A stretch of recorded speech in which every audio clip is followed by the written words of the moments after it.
काल ने नष्ट कर दिया था और अज्ञान फैला दिया था। और जो सूक्ष्म वेद जिसको तत्व ज्ञान कहा सदग्रंथों में, परमात्मा ने स्वयं आकर बोला था कबीर वाणी में, सच्चिदानंद घनब्रह्म की वाणी में, वो हमें प्राप्त हो गया था। हम अपनी साधना कर रहे थे, फिर प्रेरणा हुई परमात्मा की। दास ने अर्ज किया, प्रभु आपका ज्ञान 100% सत्य है, लेकिन जब तक जिन सदग्रंथों को जो आपकी आत्मा इस काल के द्वारा बांटे हुए इन धर्मों में लगी है भगवान, जब तक उन ग्रंथों में आपकी पहचान नहीं होगी, आपको नहीं मान सकते। कितना सुख दे लो भगवान, इस सुख का तो अंत ही नहीं है, इस नकली सुख का। आपने बताया है 3 लोक से तृप्त नाही ये मन भोगी खसिया। तो यहाँ कितना सुख देंगे हम, कितना किनको अपने पास लगा सकेंगे। 10 सुख हो गए, एक ना इनको प्राप्ति हुई, कोई उसी में छोड़ जाएंगे, त्याग जाएंगे, काल के दूतों का फिर फंस जाएंगे। परमात्मा ने दास की पुकार सुनी, एक दिन प्रेरणा करी। क्रोधाश्रम बन चुका था उस समय। पहले घर घर जाकर के सत्संग करते थे, डेली के कई पाठ होते थे, सारा दिन व्यस्त रहते थे। फिर थोड़ी सी राहत मिली, फ्री हुआ थोड़ा सा, क्योंकि सत्संग पाठ हम सामूहिक करने लग गए जैसे अब शुरू कर रखे। फिर सोचा कि अब इस समय का सदुपयोग हो प्रभु। प्रेरणा की परमात्मा ने, एक परमात्मा की वाणी याद आई कि वेद मेरा भेद है, मैं ना वेदन के माही, पर जौन वेद से मैं मिलूँ वो वेद जानते नहीं। परमात्मा की वाणी का ये अर्थ है कि चारों वेद मेरा ही गुणगान करते हैं, लेकिन वेदों में वर्णित विधि से मेरी प्राप्ति नहीं हो सकती। और जिस वेद से मैं मिलूँ उस सूक्ष्म वेद से, इन वेदों में उसका ज्ञान नहीं है, वो ज्ञान वेदों में नहीं है, ये वेद जानते नहीं। तो सबसे पहले दास ने सोचा कि गीता का अनुवाद भी किया हुआ, इसमें देखते हैं शायद परमात्मा का इसमें कोई ज्ञान पावे। ओए होए, जो ही श्रीमद् भगवद गीता को देखा, गीता ज्ञानदाता कहता मैं तो नासवान हूँ, मेरी जन्म मृत्यु होती है, और वो परमात्मा कोई और है। फिर 15वें अध्याय के अंदर देखा, इसमें सारा ही निर्णय है। तीनों गुण क्या हैं ये सदग्रंथों से देखा। वैसे पहले भी हम वर्बली सुनते थे, रजगुण ब्रह्मा, सतगुण विष्णु, तम गुण शिव जी। एकदम जैसे भूखे न भोजन, निर्धन को धन मिल जावे, फूला नहीं समाया करे, ऐसी दास की उमंग होगी। उठाया पेन कलम, नए सिरे से अनुवाद शुरू किया। गहरी नज़र गीता में एक पुस्तक बनाई, और सन 2001 के अंदर ये प्रेरणा हुई परमात्मा की, और वो पुस्तक बना के समाज में प्रवेश करी। बुद्धिमान समाज ने उसको पढ़ा, देखा, दूसरे अनुवादों से तुलना की, तो दांतों तले उंगली दबाई। तो पुण्यात्माओं, दास को इन सदग्रंथों की आवश्यकता नहीं थी, ये आपके लिए है। मेरे लिए तो ये सदग्रंथ ऐसे हैं जैसे अंधे की लालटेन होती है। एक अंधा व्यक्ति रात्रि के समय हाथ में जलती हुई लालटेन लेकर जा रहा था, लैंप। आगे से बच्चे आ रहे थे उछल कूद मचाते हुए। उस अंधे ने आवाज़ लगाई, बेटा देखना, देखना मैं अंधा हूँ, ध्यान से चलना मेरे पास, देखना बेटा मैं अंधा हूँ।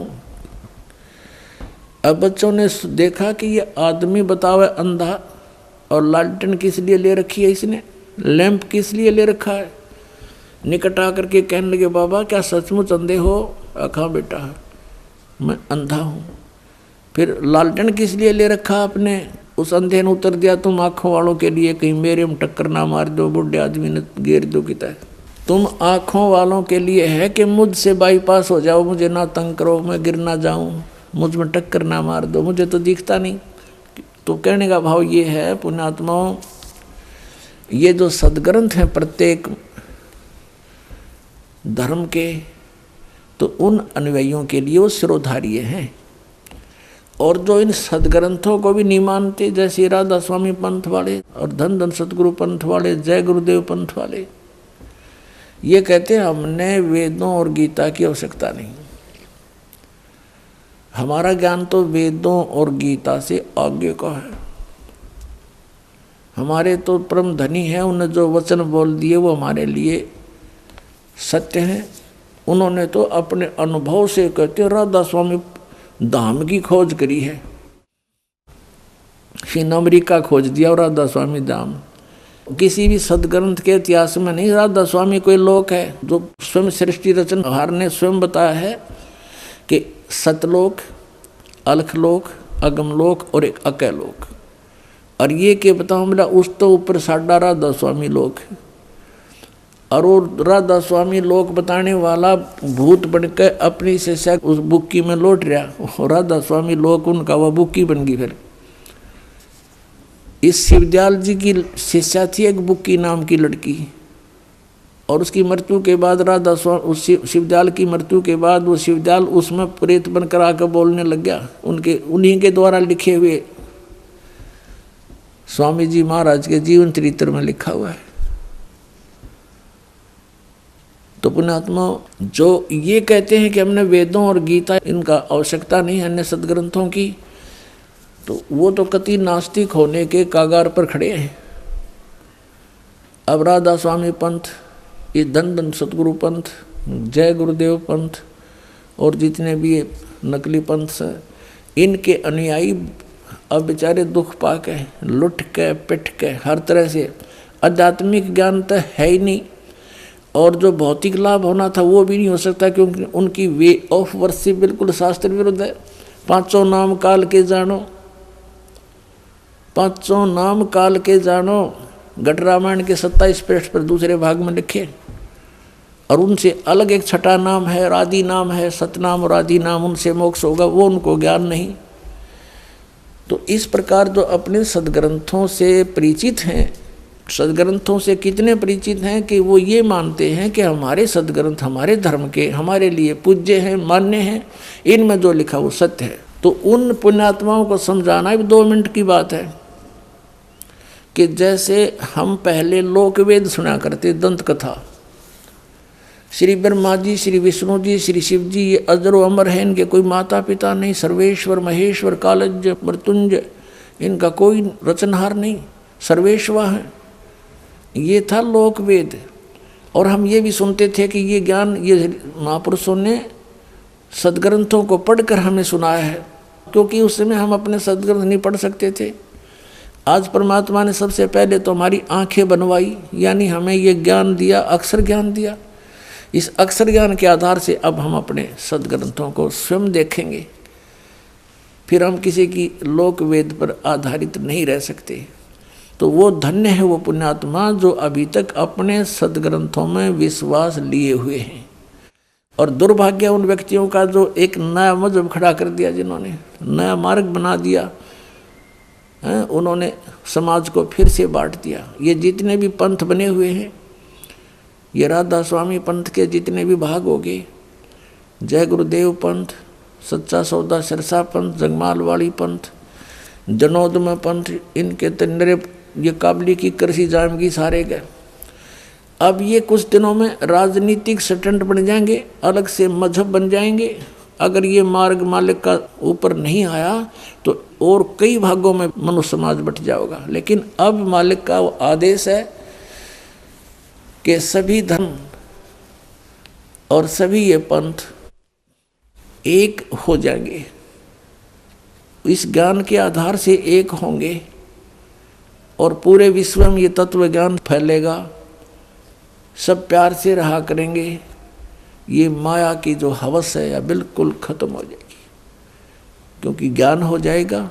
ये माया की जो दौड़ लग रही है बिल्कुल नाश हो जाएगी, क्योंकि ज्ञान हो जाएगा कि हम क्या उद्देश्य लेकर यहाँ आए थे। फिर परमात्मा बार बार बताते हैं, पृथ्वीपति चकवे गए जिनके चक्र चलंत, रावण श्री खे कौन गिने, ऐसे गए अनंत। गरीबदास साहब कहते हैं, चकवे हो गए चूहा, पूरी पृथ्वी का राजा था, सत भक्ति ना करने से चूहे की योनि में गया। अब बिल भी स्वयं बना करके मिट्टी में लेट रहा है। तो के चाटे यहाँ के सुख को, बाढ़ में जाओ ऐसा सुख ऋषि को ठियोर ये कार, जो हमारी ये दुरुक्ति कर रहा है। और वहाँ सतलोक में यही सृष्टि होगी, ऐसा ही शरीर है, ऐसी ही आत्मा रहती है, सारे सुख हैं, कोई कष्ट नहीं, ना वहाँ मृत्यु है, वृद्धावस्था नहीं है, ऐसा शरीर है जिसमें कोई कष्ट नहीं होता। तो पुण्यात्माओं, ये कोई दंत कथा नहीं, क्योंकि ये महापुरुषों का आँखों देखा वर्णन है और परमात्मा ने स्वयं आकर बताया है, वो ज्ञान है। अब हम प्रसंग आप पर बताना चाहते हैं कि जैसे हमने कौन से परमात्मा की भक्ति करनी है, हम उसी विषय पर आते हैं। जैसे ब्रह्मा विष्णु महेश, ब्रह्मा जी की भक्ति तो हमें करने का आदेश नहीं था कि इसकी तो करनी नहीं चाहिए, और विष्णु जी और शिव जी की हम भक्ति करते थे, उसके साथ साथ हनुमान जी, बाबा श्याम जी और देवी देवता, गांव का बाबा, तीर्थ व्रत, ये सभी करते रहे। तो ये हमें यही बताया गया था कि इनकी साधना ही करने से लाभ होगा। तो जब तक हमें ज्ञान नहीं था तो हम इनको पूजा करते थे, और अब इनके इतिहास में जो लिखा है वो हमें सदग्रंथों से जानकारी होगी। अब देखिएगा श्रीमद् देवी भागवत, श्रीमद् देवी भागवत, संपादक हनुमान प्रसाद पोदार, चिमनलाल गोस्वामी, और गीता प्रेस गोरखपुर से प्रकाशित है। गीता प्रेस गोरखपुर से प्रकाशित है। ये आप देख रहे हैं, फैक्स और फोन नंबर है। इसके 123 पृष्ठ पर इनकी जीवनी लिखी है, ब्रह्मा विष्णु महेश की महिमा लिखी है, क्या स्थिति है इनकी। ये 3रा स्कंद है। भगवान विष्णु अपनी माता दुर्गा की स्तुति करते हुए कह रहे हैं, तुम शुद्ध स्वरूपा हो, ये सारा संसार तुम ही से उद्भासित हो रहा है। मैं ब्रह्मा और शंकर, हम सभी तुम्हारी कृपा से विद्यमान हैं। हमारा आविर्भाव, आविर्भाव माने जन्म, और तिरोभाव माने मृत्यु हुआ करता है। हमारा आविर्भाव, जन्म, तिरोभाव, मृत्यु, जन्म मृत्यु हुआ करता है। केवल तुम ही नित्य हो, जगत जननी हो, प्रकृति और सनातनी देवी हो। ये भी ध्यान रखना कि दुर्गा को प्रकृति भी कहते हैं। फिर भगवान शंकर बोले, देवी यदि महाभाग विष्णु तुम ही से प्रकट हुए हैं तो उनके बाद उत्पन्न होने वाले ब्रह्मा भी तुम्हारे बालक हुए। फिर मैं तमोगुण लीला करने वाला शंकर क्या तुम्हारी संतान नहीं हुआ? अर्थात मुझे भी उत्पन्न करने वाली तुम ही हो शिवे। संपूर्ण संसार की सृष्टि करने में तुम बड़ी चतुर हो। इस संसार की सृष्टि, स्थिति और संहार में तुम्हारे गुण सदा समर्थ हैं। उन्हीं तीनों गुणों से उत्पन्न हम ब्रह्मा विष्णु एवं शंकर नियमानुसार कार्य में तत्पर रहते हैं। अपने आत्माओं, जो हम इनके बारे में ये सुना करते थे, ये अजरो अमर हैं, सर्वेश्वर हैं, ब्रह्मा विष्णु महेश, इनके कोई माता पिता नहीं हैं, ये था लोकवेद, यानी सुना सुनाया ज्ञान, दंत कथा। और अब हमने पढ़ा इनका जीवन चरित्र। इसमें लिखा है कि ये तीनों ये नासवान हैं, इनकी जन्म मृत्यु होती है, इनकी माता दुर्गा है। पिता कौन है वो और आगे वर्णन लिखा हुआ इसी के अंदर है, और शिव पुराण में तो बिल्कुल क्लियर कर रखा है, रुद्र संहिता में। वो काल रूपी ब्रह्म यानी ये ज्योत निरंजन सरपुरुष इनका पिता है। तो यहाँ स्वयं इसमें 5 कंसेप्ट क्लियर हो गए इन 10 पंक्तियों में। एक तो ये होगा कि ब्रह्मा विष्णु महेश नासवान है, दूसरा इनकी माता दुर्गा है, तीसरा प्रकृति दुर्गा को कहते हैं, चौथा ये हो गया कि रजगुण ब्रह्मा, सतगुण विष्णु, तमगुण शिव जी हैं, और 5वां ये हो गया कि ये केवल नियमित कार्य ही कर सकते हैं, किसी के संस्कार में परिवर्तन नहीं कर सकते। किसी के भाग्य में दुख है, वो प्रारब्ध में दुख, कष्ट, पाप है, क्योंकि पाप से दुख होता है, तो वो दुख उसको भोगना ही पड़ेगा जो इन भगवानों का पुजारी है। और ये स्वयं नासवान है, इनकी जन्म मृत्यु स्वयं होती है, तो इनके उपासक की भी जन्म मृत्यु होगी। और जब तक जन्म मृत्यु है परम शांति नहीं हो सकती। अब बात आती है इनके पिता। इनका पिता कौन है? ब्रह्म। ज्योत स्वरूपी निरंजन ये काल। और इसी ने श्रीमद् भगवत गीता का ज्ञान श्री कृष्ण में प्रवेश करके बोला। ये दूसरे अध्याय के 12वें श्लोक में श्रीमद् भगवत गीता की, और चौथे अध्याय के 5वें और 9वें श्लोक में, और 10वें अध्याय के दूसरे श्लोक में कहता है, अर्जुन तेरे और मेरे बहुत जन्म हो चुके, तू नहीं जानता मैं जानता। इससे सिद्ध हो गया कि इसकी भी जन्म मृत्यु होती है, तो उपासकों की भी जन्म मृत्यु रहेगी।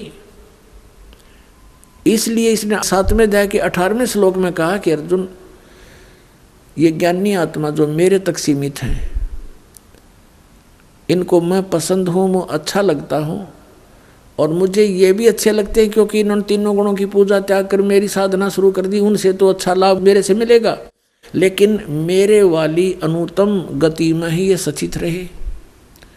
कारण क्या था? क्योंकि इनको तत्वदर्शी संत ना मिलने से इन्होंने मेरी ही पूजा को अंतिम मान लिया। अपनी गति को भी 7वें अध्याय के 18वें श्लोक में गीता ज्ञानदाता ब्रह्म कहता है, ये अनुत्तम है, घटिया है, व्यर्थ है, बैड है, वेरी बैड। इसलिए 18वें अध्याय के 62वें श्लोक में कहा कि अर्जुन तू सर्वभाव से उस परमेश्वर की शरण में जा, उसकी कृपा से ही परम शांति को और सनातन परम धाम को प्राप्त होगा। तो अब हमने वो राम सिलेक्ट करना है कि कौन से राम की पूजा करें जिससे हमें ये परम शांति प्राप्त हो। तो इससे सिद्ध हो गया कि जब तक जन्म मृत्यु है परम शांति नहीं, क्योंकि अपनी साधना को घटिया बताता है, कहता मेरी भी जन्म मृत्यु, तुम्हारी भी जन्म मृत्यु, तो वो तो अनुत्तम है, उससे परम शांति नहीं हो सकती। फिर बताया है 15वें अध्याय के 1 से लेकर 4 में, जैसा कि अभी आपको कंसेप्ट क्लियर हो गया कि रजगुण ब्रह्मा, सतगुण विष्णु, तमगुण शिव जी भी है। यहाँ बताया है कि उल्टा लटका संसार रूपी वृक्ष है और इसके ऊपर को जड़, नीचे को तीनों गुण रूपी शाखा है। गीता ज्ञानदाता कहता है कि मैं इसके विषय में यहाँ गीता में विचार काल में आपको कुछ नहीं बता पाऊंगा, क्योंकि इसका आदि और अंत यानी सृष्टि रचना से मैं परिचित नहीं हूँ, क्योंकि पूर्ण परमात्मा सत्य पुरुष ने जो सृष्टि रची और ये काल भी उसी ने रचा है। तो गीता अध्याय नंबर 10 के श्लोक नंबर 2 में गीता ज्ञानदाता ये ब्रह्म काल कह रहा है कि मेरी उत्पत्ति को न ये देवता जानते, ना सिद्ध पुरुष जानते, और ना ये ऋषि जानते, क्योंकि ये मेरे से जन्मे हैं। तो पुण्यात्माओं, पिता की उत्पत्ति को संतान नहीं बता सकती, लेकिन दादाजी बता देते हैं। तो उस दादा ने, उस बाबा ने, सतपुरुष कबीर भगवान ने ये सब सृष्टि रचना बताई, उसमें इस काल की उत्पत्ति भी बताई है, ब्रह्म की उत्पत्ति भी बताई। तो प्रसंग चल रहा है कि कहता है कि यहाँ विचार काल में 15वें अध्याय के 1 से लेकर 4 श्लोक में स्पष्ट कर दिया है। इसका निष्कर्ष निकालते हैं कि मैं इससे परिचित नहीं हूँ, उसके लिए तत्वदर्शी संतों से जाकर पूछो, वही बताएंगे। तो फिर बताया, जब तत्वदर्शी संत आपको मिल जावें, जब तत्वदर्शी संत आपको मिल जाएं, उसके पश्चात परमेश्वर के उस परम पद की खोज करनी चाहिए, जहाँ जाने के बाद साधक फिर लौटकर संसार में कभी नहीं आते, अर्थात वो पूर्ण मोक्ष प्राप्त करते हैं, परम शांति प्राप्त करते हैं। उसके लिए इसने ऑप्शन छोड़ दिया है 4थे अध्याय के 34वें श्लोक में कि उस तत्वदर्शी संत बताएंगे, और वो तत्वदर्शी संत परमात्मा ने भेज दिया। ये दास है इस पृथ्वी पर। पुण्यात्माओं, तत्वदर्शी संत की भूमिका करने स्वयं परमेश्वर आए थे। उस समय हम अशिक्षित थे, हम नहीं पहचान सके परमात्मा को। उसके बाद उन्होंने अपनी प्यारी आत्माओं को, जिनको वो मिले, उनको प्रेरणा की, कहा कि अब तुम इस भक्ति को जीवित रखो पिछली पीढ़ी तक। उनके नाम आपको दास बार बार गिनाता है, जिनको भगवान मिले, जिनके पास यथार्थ ज्ञान था। आदरणीय धर्मदास साहिब जी, आदरणीय मलुकदास साहिब जी, आदरणीय दादूदास साहिब जी, आदरणीय नानक साहिब जी, आदरणीय गरीबदास साहिब गांव छुड़ानी जिला जज्जर हरियाणा वाले, आदरणीय गीसा दास साहिब जी गांव खेकड़ा जिला मेरठ उत्तर प्रदेश वाले, इन महापुरुषों की ड्यूटी लगाई, परमात्मा इनको मिले। और पुण्यात्माओं, ये ज्ञान और इस भगवान की जानकारी होने के बाद जीव पर रुका नहीं जाता। एक ऐसी प्रेरणा अंदर आती है कि जैसे सबको बता दूं, सबको बता दूं भगवान ये है। जहाँ तक जीव की जो पहुँच है वहाँ तक पूरी चेष्टा करते हैं। जैसे आदरणीय नानक साहिब जी की जीवनी से पता चलता है, जिस समय उनको बेई नदी के ऊपर परमात्मा स्वयं आकर मिले जिंदा बाबा के रूप में, और उनको वहाँ से अंतर ध्यान किया, शरीर को कहीं और रख दिया और उनको ले करके सचखंड सतलोक चले गए। वहाँ से आकर वापस छोड़ दिया और फिर उनको बताया कि मैं धानक रूप में, जुलाहे रूप में बनारस में भी रहता हूँ। तो वहाँ परमात्मा पहले उनको मिले थे कबीर रूप में, एक भक्त रूप में मिले थे नानक जी को, उनसे काफ़ी गोष्ठी की थी, लेकिन उस समय श्री नानक देव जी नहीं माने थे, लेकिन ज्ञान से घायल जरूर हो गए थे। फिर परमात्मा जिंदा बाबा का रूप बना करके दोबारा वहाँ पहुँचे, फिर सचखंड लेकर गए। वहाँ से छोड़ दिया कि मैं काशी के अंदर रहता हूँ, जुलाहे का कार्य करता हूँ, स्वामी रामानंद जी मेरे गुरु हैं और मैं पृथ्वी पर गया हुआ हूँ ज्ञान प्रचार के लिए। तो नानक साहिब जी तीसरे दिन वापस आए, वहीं से चल पड़े। पहली उदासी उन्होंने बनारस साइड की परमात्मा को देखा धानक रूप में, जुलाहे रूप में कार्य करते हुए। तब कहा था, फाई सूरत मुलुकी वेश ए ठगवाड़ा ठगी देश खरा सियाणा बहुता भारी, धानक रूप रहा करता। आंखों में आंसू भर गए। तो परमात्मा से उपदेश लिया सतनाम। अब सतनाम प्राप्त किया, जब पता लगा कि तेरे की पूरे गुरु बिना बात बने नहीं, और ये हैं वो पूरे गुरु, और यही परमात्मा है। वाहे गुरु वाहे गुरु।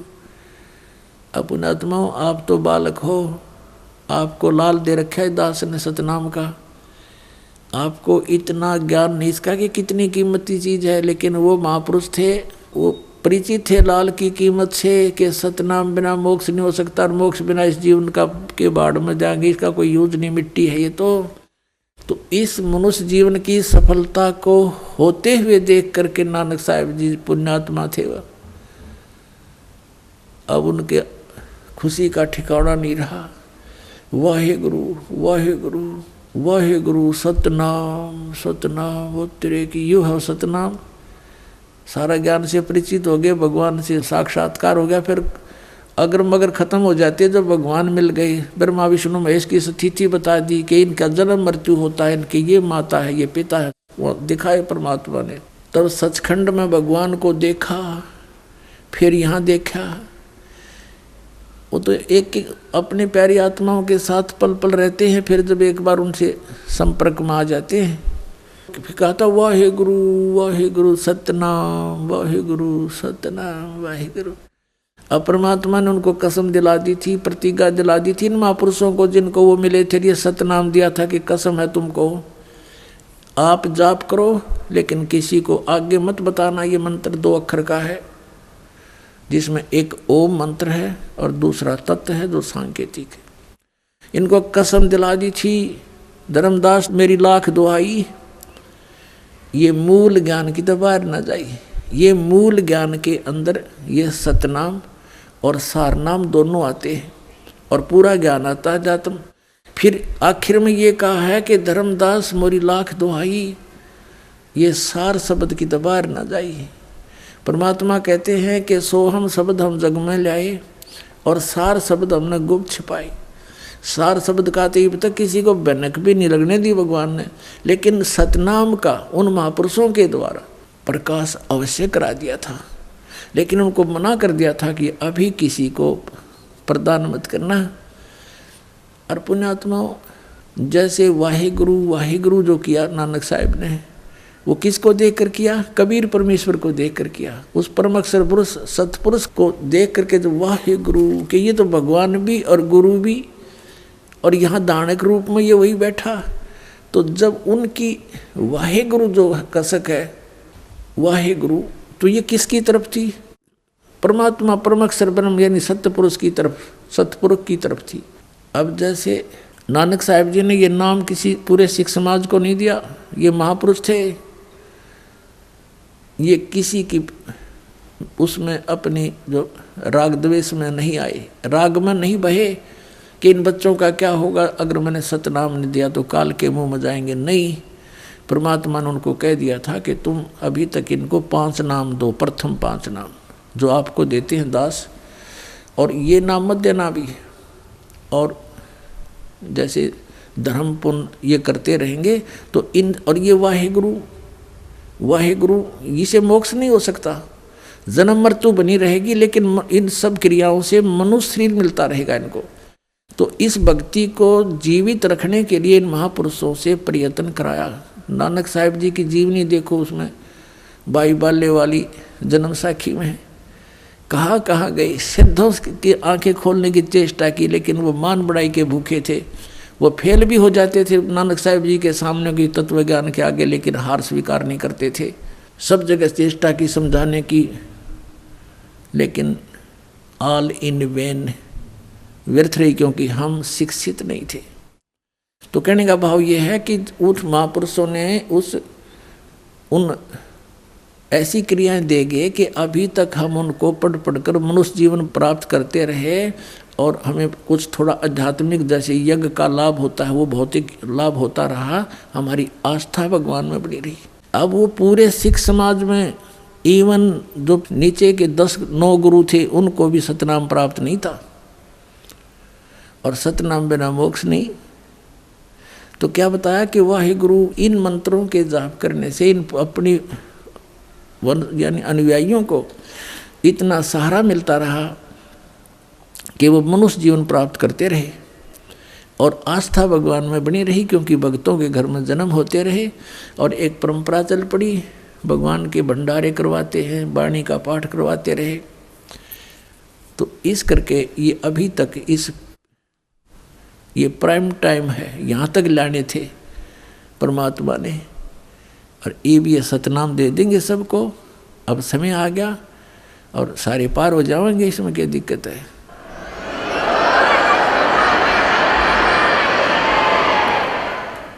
तो क्या बताया था उन्होंने, वाहेगुरु वाहेगुरु। अब एक उदाहरण, क्योंकि संतों के जो कोड वर्ड है पुण्यात्माओं, ये बालकों के समझ में नहीं आ सकते, इसलिए जैसे पवित्र गुरु ग्रंथ साहिब है, पवित्र गीता जी, पवित्र वेद, श्रीमद् भगवत गीता जी, इनमें पवित्र पुराण, पवित्र बाइबल, इनको समझने के लिए सतगुरु की आवश्यकता पड़ेगी। अब कोई इन्हीं तक सीमित रहे तो उससे बात बने नहीं, स्वयं निष्कर्ष जीव नहीं निकाल सकता। अपने सत्र पर जीव की सोच, जैसे अध्यापक की आवश्यकता होती है सिलेबस को समझाने के लिए, तो स्टूडेंट नहीं समझ सकते उसको, वो तरीके समझाने के उस टीचर को ही पता होता है। सिलेबस वही होता है, बच्चे भी पढ़ते रहते हैं लेकिन वो नहीं समझ सकते। ऐसे ही स्वयं किसी भी सदग्रंथ का अध्ययन करते रहने से और बिना गुरु के जीवन व्यर्थ हो जाता है। अब जैसे वाहे गुरु का नाम दे गए वह, लेकिन सतनाम मना कर दिया, खबरदार। भाई बाले वाली जन्म साखी में एक अध्याय है समुद्र की साखी, तो उसमें नानक साहिब जी और बाला और मर्दाना दो उनके सेवक जो हरदम साथ रहते थे, उन्होंने प्रार्थना की, ए गुरुदेव हमें लंका दिखाओ। उनसे कहा कि आंखें बंद करो, आंखें बंद करके खोली तो समुद्र पर खड़े थे किनारे पर। श्री नानक देव जी ने कहा कि तुम मेरे पीछे पीछे वाहेगुरु करते हुए आ जाओ। आगे चल पड़े, जैसे पृथ्वी पर चलते ऐसे समुद्र पर चलने लगे। बाला और मर्दाना तो वाहेगुरु जप रहे हैं, और नानक साहिब जी 2 अक्षर का वो नाम जाप कर रहे हैं, सतनाम। लेकिन उनको विधि नहीं बताई, बोल के सुना दिया। अब बोल के सुनाने से उनको क्या हुआ कि मर्दाना ने सोचा जब गुरुजी जो नाम जाप करे मैं भी वो क्यों ना करूं। वाहेगुरु छोड़कर वो सतनाम जाप करने लग गया 2 अक्षर का, और वो डूबने लग गया।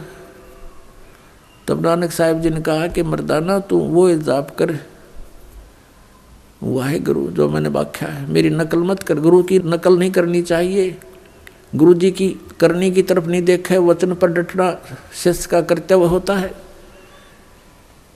अब फिर उसने वाहेगुरु शुरू किया तो वो फिर जल पर थल की तरह चलने लगा। अब ये झटका क्यों दिया नानक साहब जी ने? पुणात्मा हो, आप तो बालक हो, बालक बुद्धि है आपकी, बच्चे हो भी। ये इसलिए झटका दिया था कि यदि इस सतनाम का भेद खुल गया 2 अक्षर के का, काल के दूत काल भेजेगा, क्योंकि वो ठीक का समय अभी दूर है। ये है वो ठीक का समय। 1951 से यो ठीक का समय शुरू हुआ है। सोच लो, दास का जन्म हुआ जब से, और उसके बाद भारतवर्ष आज शिक्षा हुई भारतवर्ष में, और एकदम शिक्षा की बाढ़ सी आ गई। और शिक्षा बिना हम इन सदग्रंथों को देख नहीं सकते, समझ नहीं सकते। तो इसलिए उन्होंने मना किया था कि काल अपने पंथ बनाओगा, और उन पंथों के संतों के हाथ यदि ये सतनाम 2 अक्षर का लग गया तो ये भी वही नाम देंगे, और वो अधिकारी हैं नहीं इस नाम के देने के। तो बोली आत्मा ये समझेंगे कि नानक साहब जी जो नाम जाप करके पार हुए, हमारे गुरु जी भी वही तो दे रहे हैं, हम भी ठीक हैं। लेकिन पुण्यात्माओं, उन महापुरुषों को सख्त हिदायत थी परमात्मा की कि तुम जाप करो, कल्याण करवाओ, तुम अधिकारी हो। लेकिन अधिकारी तो ये और भी हैं, लेकिन इनको ज्ञान नहीं इस तरह का। और प्रत्येक ने ऊपर ले जाकर मैं छोड़ भी दूँ तो सभी उस बात पर दृढ़ नहीं होते। जैसे हजरत मोहम्मद जी को भी परमात्मा लेकर गए थे, जैसे इन महापुरुषों को लेकर गए। मैं बार बार आपके समक्ष उनके नाम लेता हूँ, लेकिन हजरत मोहम्मद ने, क्योंकि यहाँ उनकी प्रभुता घनी हो चुकी थी, लाखों शिष्य बन गए थे, तो उन्होंने वो स्वीकार नहीं किया सतलोक में वाले ज्ञान को, तो परमात्मा ने उसको वापस छोड़ दिया था।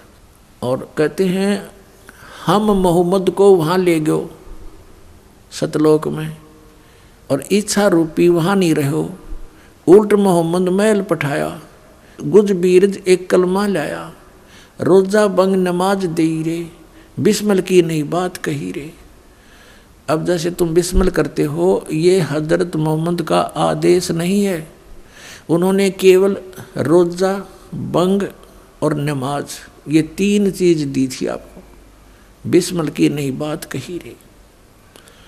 नबी मोहम्मद नमस्कार है राम रसूल कहाया, 1,80,000 को सौगंध जिन नहीं कर चलाया। अरस कुरस पर अला तकत है खालिक बिन नहीं खाली, वह पैगंबर पाक पुरुष थे साहिब के अब्दाली। अब कहने का भाव यह है कि हजरत मोहम्मद जी को भी परमात्मा ले गए थे, लेकिन वो नहीं रखे, रुका वहाँ पर, ना उस ज्ञान को स्वीकार किया। तो इसी प्रकार वो वेदों में लिखा है कि वो परमात्मा अपने दृढ़ भक्तों को मिलता है, उनको तत्व ज्ञान से परिचित कराता। ये दृढ़ भगत थे जो कह दिया सो फाइनल, आगे बिल्कुल उसकी कहीं पर जो है ना उसकी महक भी नहीं जाने दी सतनाम क्या होता है। तो पुण्यात्माओं, अगर आज ये राधा स्वामी धन सतगुरु जय गुरुदेव, ये सच्चा सौदा सिरसा वाले और ठाकुर जी वाले यानी शिवदयाल जी के जो ब्रांच हैं, ये भी ये सतनाम का नाम देते। गुरु ग्रंथ साहब देखो पढ़ा करते, क्योंकि इन्हीं सिख धर्म से निकले हुए ये संत हैं, तो ये भी ये नाम देना शुरू कर देते। तो आज हम कैसे पहचानते इस काल के और दयाल के पंथ को? या दया करी दाता ने उन बच्चों को अपने को सावधान कर दिया कि खबरदार, बिल्कुल नहीं बताओगे किसी को, और उन्होंने दृढ़ता से पालन किया है। तो ये झटका देना जरूरी था, ये सार्वजनिक करना भी आवश्यक था कि मैं ये जाप किया करता। अब इसकी जहाँ जो ये लीला की नानक साहब जी ने, इसके हमें हानि भी हुई, लेकिन लाभ घना हो गया है। हानि क्या हुई कि जैसे नानक साहब जी ने अपनी अमृतवाणी में ये मंत्र लिखा था, तो उस मर्दाना वाली घटना से परिचित हो गए। आने वाले गुरुओं ने ये सख्त जो है ना बैरिगेड ला दिया कि इस 2 मंत्र के नाम का हमारे सिख अनुयायियों को ये कहीं पढ़ने को भी नहीं मिलना चाहिए, नहीं तो कहीं कोई इनका जाप कर लेगा तो गुरुदेव की आज्ञा की अवहेलना हो जाएगी और वही हानि हो जाएगी जैसे मर्दाना को होगी थी, डूबने लग गया था। तो अब उन्होंने इस दृष्टिकोण से गुरु ग्रंथ साहिब में वो वाणी कति निकाल दी। फिर परमात्मा ने दया करी कि मालूम था ये तो महापुरुष थे, नानक साहिब जी को मालूम था कि यह गड़बड़ ऐसे भी होएगी, तो उन्होंने फिर एक वाणी लिखी, प्राण संगली बनाई अलग से। उस प्राण संगली के अंदर नानक साहिब जी ने पूरा भेद दे रखा है श्वास के सिमरण का। इस 2 अक्षर के मंत्र कति क्लियर लिखे थे उसमें भी, और उसके लिए प्राण संगली को लिखकर, अब प्राण संगली के अंदर एक भूमिका है, उसमें स्पष्ट लिखा उन महापुरुषों ने जिन्होंने प्राण संगली को छपवाया है कि ये प्राण संगली नानक साहिब जी ने सिंगल द्वीप का एक राजा था शिवनाभ नाम का, शिवनाभ, उसके वहाँ बैठकर रचना की थी, उसको सुनाई थी, उसने स्वीकार की थी और उसको कहा, नानक साहिब जी ने कहा है कि ये प्राण संगली मेरी देह है, मेरा स्थूल शरीर है और ये संसार से पार होने का एक पुल है। ओए होए, ये संसार से पार होने का एक पुल है, इसने संभाल के रखना, इसको रखने का अधिकारी तू ही है, इस 3 लोक में दूसरा नहीं है। कहने का भाव उनका ये था कि ये मैंने जो अपना अनुभव इसमें लिख दिया तो ये समझो मैं ही हूँ और जैसा मेरा आदर करते हो ऐसा इसका आदर करना। और कहने का भाव ये नहीं था कि इसी को मत्था टेकते रहना, इसमें लिखा ऐसे करना नहीं। उसका उद्देश्य ये था कि इसको श्रद्धा से रखना, आम आदमी को मत देना कि अनादर कर देंगे, किसी के गलत के हाथ लग जाएगा। तो फिर उन्होंने ये भी लिखा है कि फिर मेरा कोई सिख आवेगा और इसको दे देना। तो क्या हुआ इतिहास में थोड़ा दिखा देता हूँ आपको। तो फिर क्या हुआ थोड़ा मौखिक बताता हूँ, फिर आसानी से समझ में आओगे। तो क्या हुआ, 5वें गुरु अर्जन देव जी हुए सिख समाज में। तो उन्होंने सोचा कि भाई सब महापुरुषों की वाणी इकट्ठी कर दूं और इसको एक आदरणीय ग्रंथ बना के इसके पठन पाठन के लिए इसका प्रचलन करना था। उसने प्रेरणा उन्हीं महापुरुषों की थी। तो उन्होंने सब वाणी इकट्ठी की, जिसके पास भी नानक साहिब जी की वाणी थी। तो उनको पता चला कि ऐसे ऐसे एक शिवनाभ राजा के पास नानक साहिब जी की बहुत अनमोल ग्रंथ रखा है। तो उसके पास भेजा, उसका पोता था उस समय, पौत्र। पहले उसने मना कर दिया कि मेरे पिताजी को गुरुजी ने मना कर रखा, किसी को देड़ी नहीं है। बड़ा संघर्ष किया कि नहीं देना पड़ेगा, हमारा ग्रंथ है, हमारे गुरुजी का ग्रंथ है, तुम क्यों नहीं दोगे। यानी आखिर में उसने देना पड़ा, उसने दे दिया वो ग्रंथ। गुरु अर्जन देव जी ने उसको पढ़ा, उसमें देखा कि इसमें तो बहुत कुछ लिखा है। उसमें कहाँ तक लिखा था, दोनों महापुरुषों की गोष्ठी हुई थी, परमेश्वर कबीर जी की और नानक जी की। उसमें स्पष्ट लिखा है, पहले तो प्रथम गोष्ठी में तो नानक साहिब जी समझ नहीं पाए कि ये कबीर धानक ये परमात्मा होगा। तो परमेश्वर जिस भी महापुरुष से मिले हैं, जैसे धर्मदास जी से मिले थे, उसको कहा था, हे महात्मा जी, मैं तो ज्ञान का भूखा हूँ, मुझे कहीं ज्ञान मिला नहीं, आप मुझे ज्ञान दो। तो धर्मदास ने कहा था कि ज्ञान का लाभ जब होता गुरु बनाओ। तो धर्मदास जी से कहा परमात्मा ने कि मैं गुरु बनाऊंगा, लेकिन मेरे शंका का समाधान तो कर दो, और आप मुझे चलो शिष्य बना लो, ऐसे ही सुना दो। तो धर्मदास जी ने कहा था कि मैं शिष्य नहीं बनाता, हमारे गुरु जी हैं, उनसे नाम दिलाऊंगा मैं। तो ऐसे ही नानक जी को मिले थे बेई नदी पर, उनसे प्रश्नोत्तरी की थी।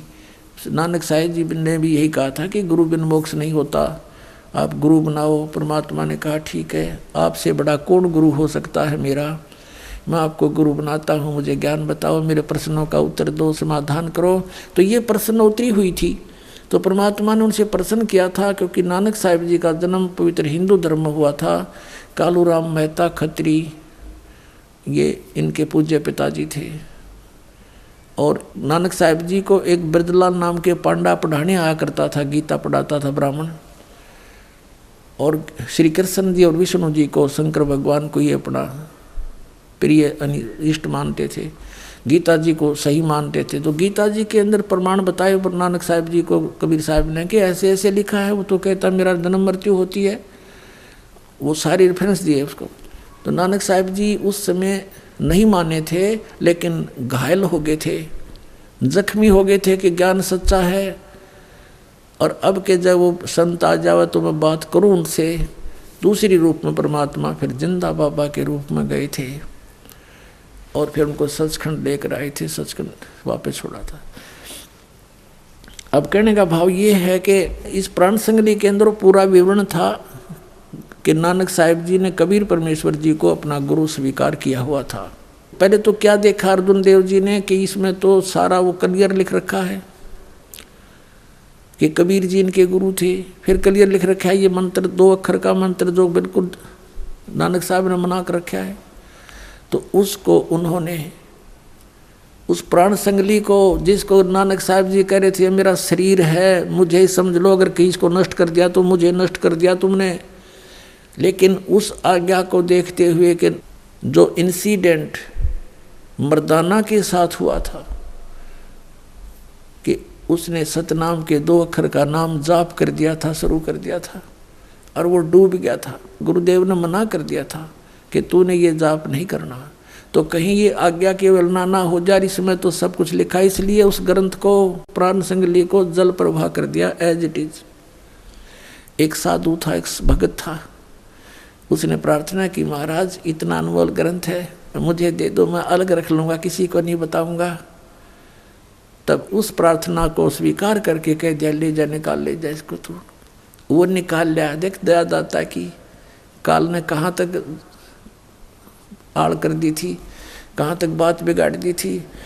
तो फिर भी अगर प्राण संगली में ना भी मिलता तो परमात्मा कहते हैं ना, काल के कहीं ना कहीं से वो रास्ता निकाल लाते परमात्मा, काल से बचा कर सत्ज्ञान को। क्योंकि जन्म साखी, भाई बाले वाली जन्म साखी, समुद्र की साखी में क्लियर लिख दिया कि नानक साहब जी ये जाप करा करते थे, इसने ये मिटा नहीं पाए, कहीं छुपा नहीं सके। तो आज आपको समझने के लिए सुफिशिएंट है कि कौन है वो 2 अक्षर का मंत्र और किस उद्देश्य से मना किया था नानक साहिब जी ने। और फिर साथ में ये भी कहा कि ये मंत्र हैं जाप करने के और कोई मंत्र नहीं है, और ये पूरे गुरु से लेकर जाप करना। यानी उस समय इनको छुपाना जरूरी था। अब वर्तमान में ये दास भेज दिया उन महापुरुषों ने, परमात्मा ने भेज दिया कि अब इस नाम को दो और सबका कल्याण हो जाएगा। सभी यहाँ आ रहे हैं बार बार जन्म लेकर के।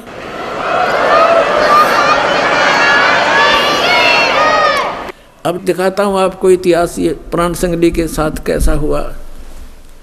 ये देखिएगा श्री गुरु नानक साहिब की प्राण संगली सटीपन, प्रथम भाग। श्री गुरु नानक साहिब विरचित, श्री नानक साहिब ने अपने कर कमलों से रची है प्राणों का अपूर्व कवच, जो सूरत शब्द योग साधन में अमोघ तारों से रचा हुआ है। आगे देखो ये कहाँ से छपा है। प्रकाशक है वेलबीडियर प्रिंटिंग वर्क्स, ये 56A/13 मोतीलाल नेहरू रोड इलाहाबाद से। इसके संपादक कौन है ये देखिएगा, ये है श्री संपूर्ण सिंह। श्री संपूर्ण सिंह तरन तारण पंजाब से। इन्होंने इसकी भूमिका में क्या लिखा है देखिएगा। पहले आवश्यक सूचना पढ़ते हैं। गुरु नानक साहिब जी ने यह अपूर्व ग्रंथ प्राण संगली किस अवसर पर सिंगला द्वीप में वहाँ के परम भक्त राजा शिवनाभ जी को उपदेश करके बख्श दिया, और फिर उनकी 5वीं गद्दी के अधिष्ठाता गुरु अर्जन देव जी ने उसे कैसे सिंगला द्वीप से मंगवाया था और किस कारण से उसे गुरु ग्रंथ साहिब के संग्रह से अलग रखा, इसका वर्णन गुरु नानक साहिब के जीवन चरित्र मैं दूसरी यात्रा के आखिर के हिस्से में और टिप्पणकार के निवेदन में लिखा है, गुरु नानक साहिब ने यह अनमोल ग्रंथ नाम प्राण संगली क्यों रखा? यह तो पक्के तौर पर वही कह सकता है जिसकी गति उनकी सी हो। ओए होए होए, कहते ये क्यों नहीं गुरु ग्रंथ साहिब में प्राण संगली को जोड़ा?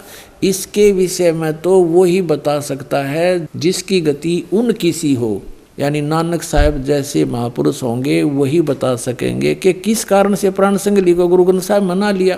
तो भी कुछ लखावा उसका उनके उस वचन से होता है जो कि निज मुख से उन्होंने राजा शिवनाभ से कहा, ई ग्रंथ मेरी देह है, मेरा स्थूल रूप है, प्राणों मेरियां का संग्रह कहे कवच है,